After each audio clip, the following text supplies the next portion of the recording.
I welcome all to this video lecture on stacks and queues. In this video lecture, we'll be discussing about the definition, representation, examples, operations, and whose algorithms of both stack and queue.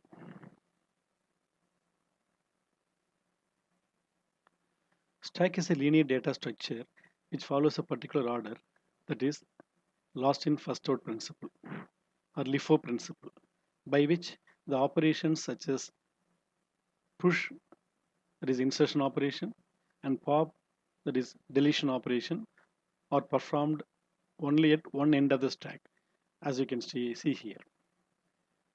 Here the top end of the stack is kept open where we can insert and delete the data or push and pop the data items. Okay, because here the bottom is closed and top is open. At the top only we can perform both the operations. And stack is also otherwise defined as an ordered list or collection of elements into which new elements may be inserted and from which elements may be deleted only at one end. This is the representation of the stack. So this is the pointer bottom, this is the pointer top. The top only we can do pop and push operation, that is deletion and insertion operation. And these are some of the interesting examples of stack. As you can see here, actually we can take out the lastly placed book first. Similarly, lastly placed plate first. So these are some interesting real-time examples of the stack. Coming to stack operations.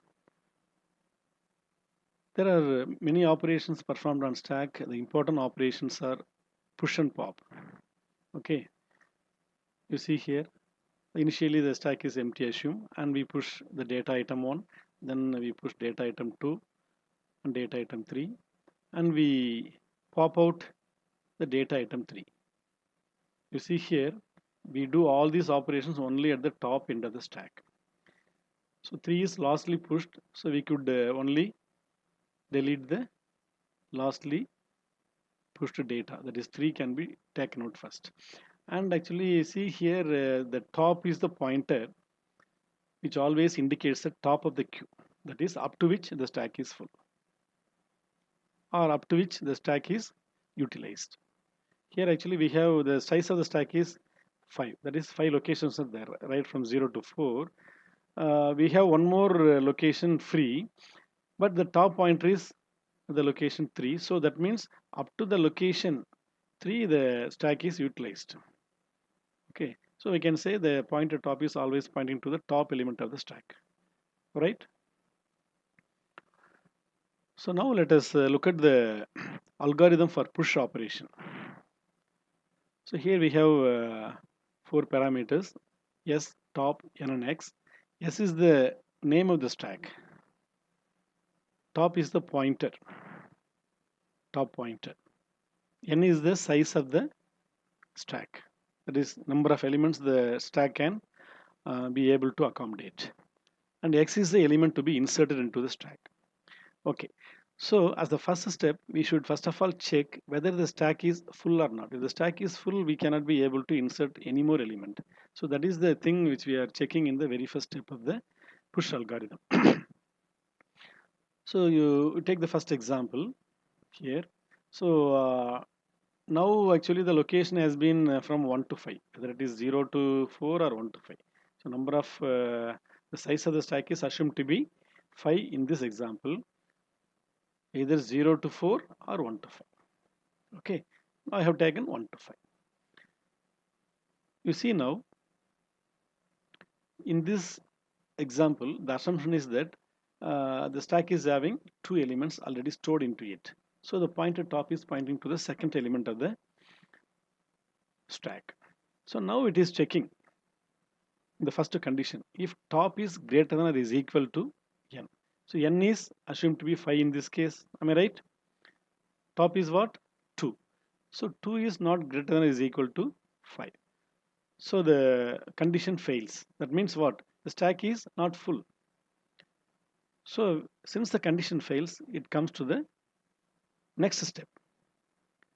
Ultimately what we have to do, we have to move the pointer to the third location where the element X has to be inserted. That is our ultimate aim.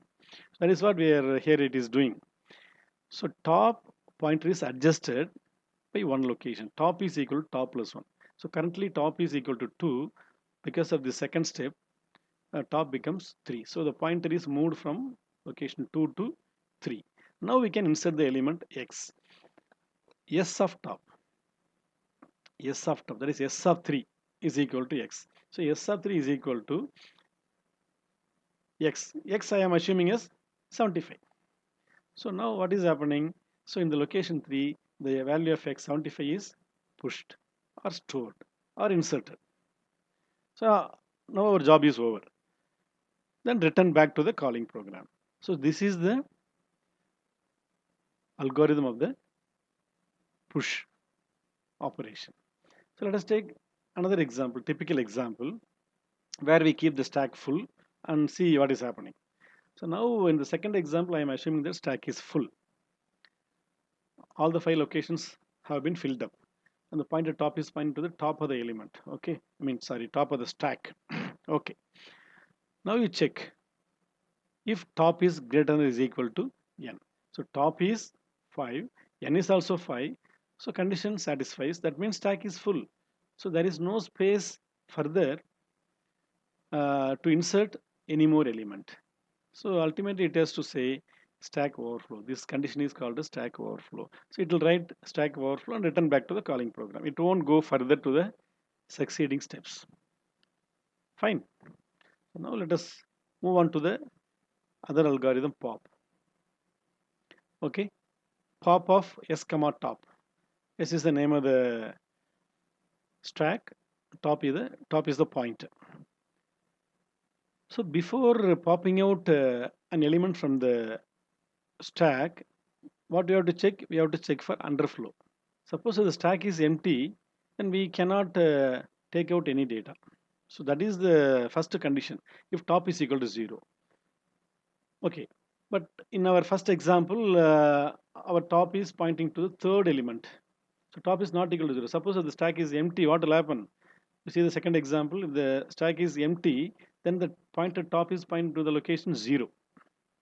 If top is equal to 0, that means nothing is stored in the stack. This condition is called as underflow condition. In this condition, we cannot take any data out of it, or we cannot delete data because stack is empty. So now let us come back to the first example. You check whether the top is equal to 0. Condition fails. Condition fails means the stack is not empty. So it goes to the next step. Top is equal to top minus 1. So top is now is equal to 3 in our example. Okay. So after popping out a data from the stack, we have to adjust the pointer one position down. Am I correct? Because we know that top is the pointer always pointing to the top of the stack, right? So top is equal to top minus 1. Now it is 3. 3 minus 1, 2. So top becomes 2. Okay, pointer is first adjusted to the second location. And we need the data 75 because which was at the top of the stack. So return S of top plus 1. So top is currently what? 2. 2 plus 1, 3. S of 3. S of 3 is 75. 75 is returned back to the calling program. Hope you understood this algorithm. Now let us take the second example and go through the procedure of the pop operation. The second example, top is equal to 0. That means stack underflow condition. So the condition is satisfied. So it will write what? Stack underflow. It will come back to the calling program. Fine. So this is all about stack. So now let's discuss about queue. Queue is also another linear data structure, somewhat similar to stack. Unlike stack, queue is open at both its ends. One end is that is rear end, front end. At the rear end, we always used to insert or enqueue the data. And at the other end, that is front end, which is used to delete or remove the data or dequeue the data. So insertion is otherwise called as NQ, deletion is called as removal or DQ operation.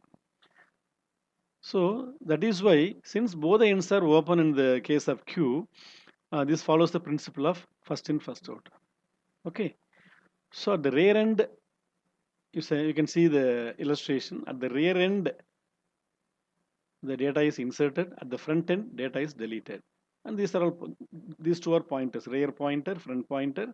At the rear end of the stack, data is inserted. At the front end of the stack, sorry, queue, the data is deleted. And these are the representations of the queue. We have two types of queue algorithms. One is the linear queue, other one is the circular queue. Okay. And this one is the representation of the linear queue. So in the queue, there are always two pointers: rear pointer, front pointer. Okay. At the rear end, we used to insert. At the front end, we used to delete. The circular queue is represented in a circular fashion.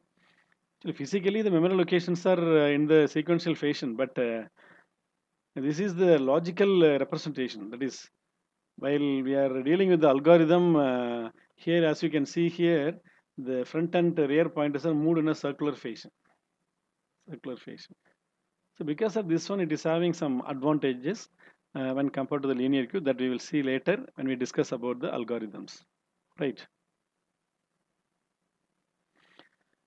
And these are all some real-time examples. So wherever we go, we can find queue nowadays. Okay. These are all some examples of the queue. Coming to the operations on queue. So insertion operation, deletion operation, or NQ operation, DQ operation. So this is rear end, this is front end, and there are two pointers: rear pointer, front pointer. At the rear end, we can insert or NQ the elements. At the front end, we can DQ or remove the elements. And just to recall the philosophy of the stack, you just compare both. In the stack, which follows last in first out principle, only at one end both the operations of push and pop are performed. And here you see in the queue, two ends are open. So at the rear end, data items are inserted. At the front end, data items are deleted. Actually, here we are going to discuss about insertion and deletion operations of both linear and circular queues. Okay, now let us discuss about the operations on the linear queue. So this is queue insert is the operation performed on the linear queue. Okay. Here we have 5 parameters: Q, F, R, N, Y. Q is the name of the queue. F and R the front and rear pointers. N is the size of the queue. Y is the element to be inserted into the queue. And here actually the illustration has been shown, which shows the trace of a set of operations which has both insertion and deletion. Now, since we are discussing about the insertion operation, you only look at the insertion operations alone. Okay. So now let us go through the steps one by one. As in the previous case, before insertion, we have to check what? The overflow condition, whether the queue is full or not. If the queue is full, then we cannot insert the data into that one. That is what being checked first. Here, you look at this, two pointers are there, front and rear, right? Here the size of the queue, that is n, is assumed to be 4. 1, 2, 3, 4. It is able to accommodate 4 data items, right? And I am having the location as 1, 2, 3, 4. Either 0 to 3 or 1 to 4. For this algorithm, it is assumed to be 1, 2, 3, 4 locations. Okay. Now, you take this condition of the queue. So the two pointers are there, front pointer and rear pointer. Both are at the location 0. So this is assumed to be 1. So this is assumed to be 0. Okay. So this shows the empty queue. Empty queue. Right. Now keep this as the assumption. Let us try to insert the element. Okay. Y. Element Y into the it is checking if r is greater than or is equal to n. What is r here in this example? 0. N is 4. 0 is not greater than or equal to 4. So the condition fails. That means what? Stack is not full. That's the meaning. So we can insert the element. Okay. So how we can do that? We can increment the rear pointer by 1 because we can insert the data only at the rear end, is it not? So rear pointer is incremented by 1, so r is equal to r plus 1. Currently r is assumed to be 0, so 0 plus 1 1. So this pointer is moved to this location, so r is moved here. Okay, then where only we want to insert the data? Y.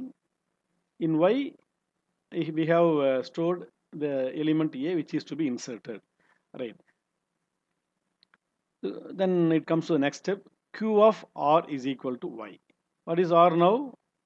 R has been updated. Initially it was 0. Now because of the second step it has become 1. So Q of 1, that is this location, Q of 1 is equal to Y. What is stored in Y? A, for our example. So A is inserted into the first location of the Q. Following? Then we have to check the status of the front pointer.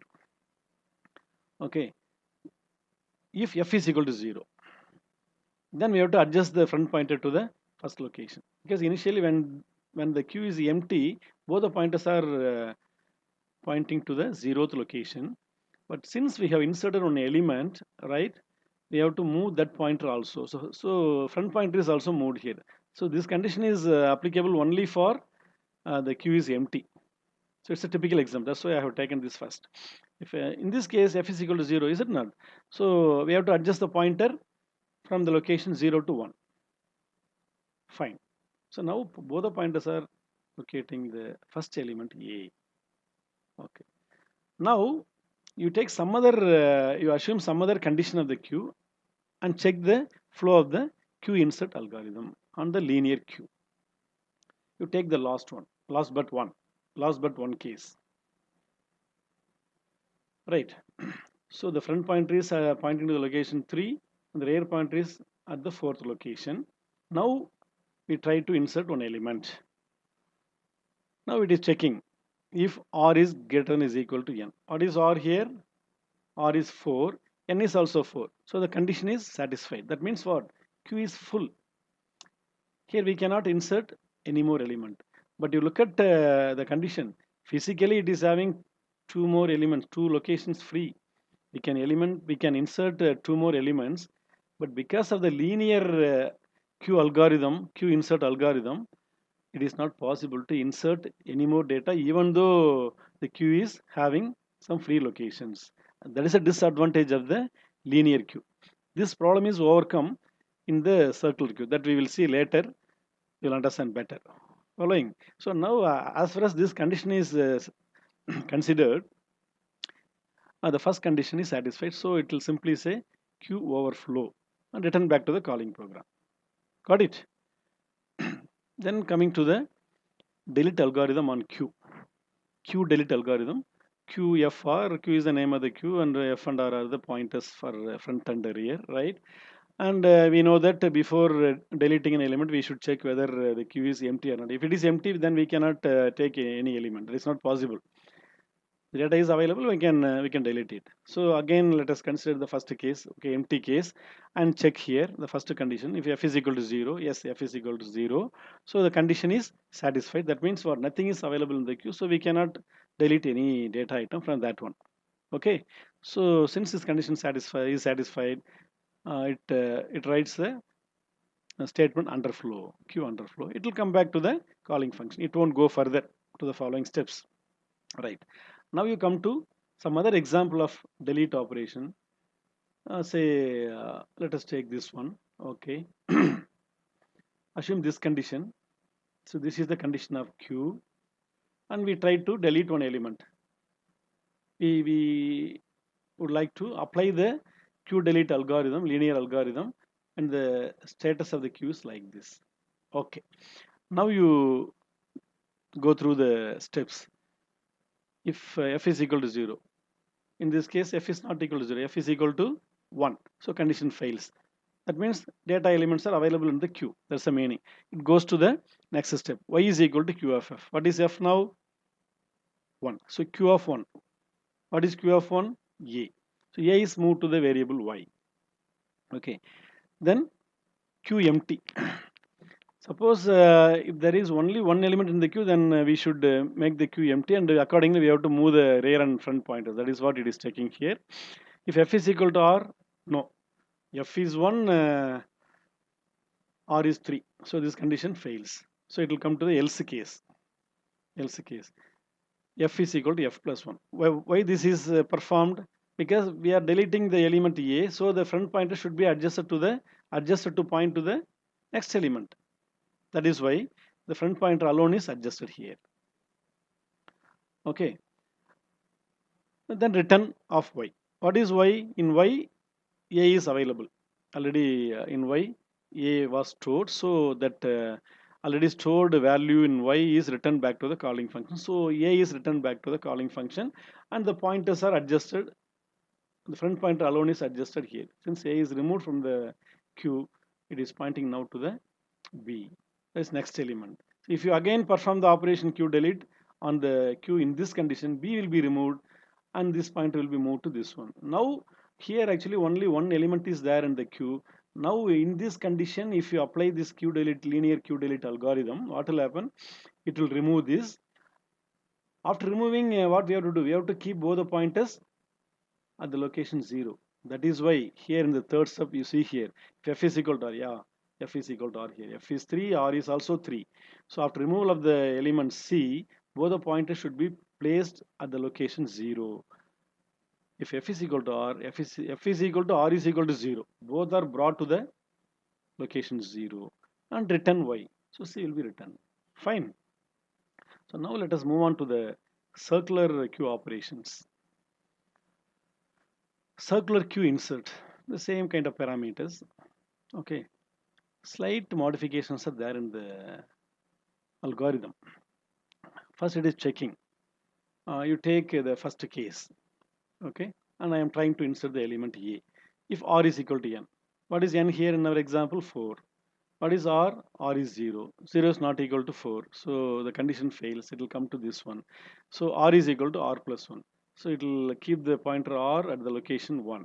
Okay, R becomes now 1. So the pointer is pointing to the location 1.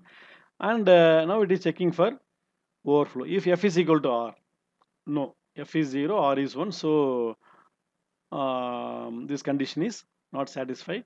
So it will go to the next one.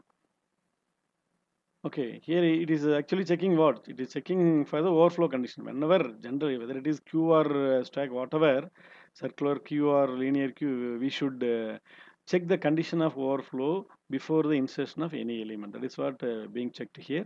Now you see here, Q of R, Q of 1 is equal to Y. Y is the element to be inserted. Here my element is A is available in Y.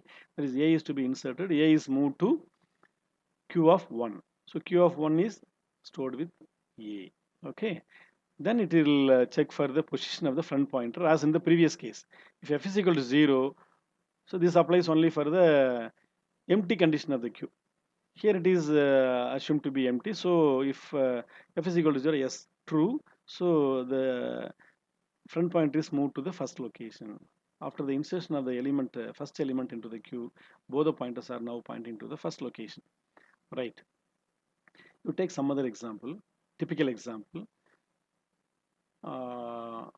Okay, take this one.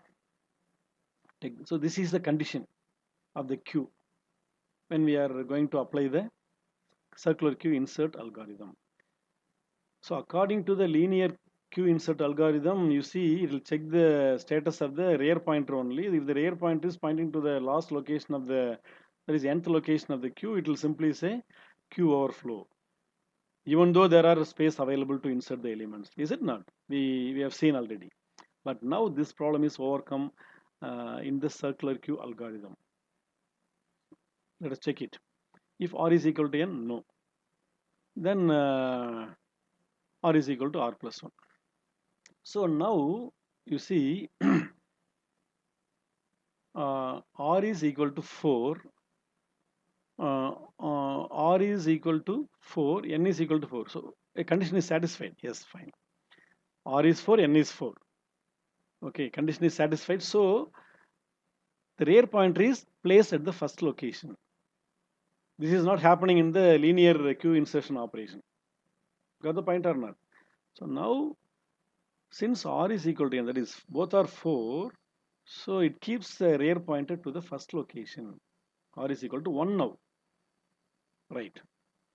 And you see now it checks for overflow again. If F is equal to R, F is what? F is 2. R is 1, so not equal. So not overflow. There is no Q overflow condition now. So it goes to the next step. Q of R. What is R now? 1. Q of 1. So it is now coming. The pointer is moved in a circular fashion. If you just make this in a circular fashion, as you have seen already, the representation of the circular Q. So the pointer R is now moved in a circular fashion. So from 4 to 1. So Q of 1 is equal to Y. Okay. What is Y? Or Y is E in this example. So E is placed here. So this is not possible in the linear Q. That is the point you have to note down. Right? After doing this, okay, it will check for the position of the front pointer. If the front pointer is equal to 0, it will keep it in the first location as we have already seen in the previous example.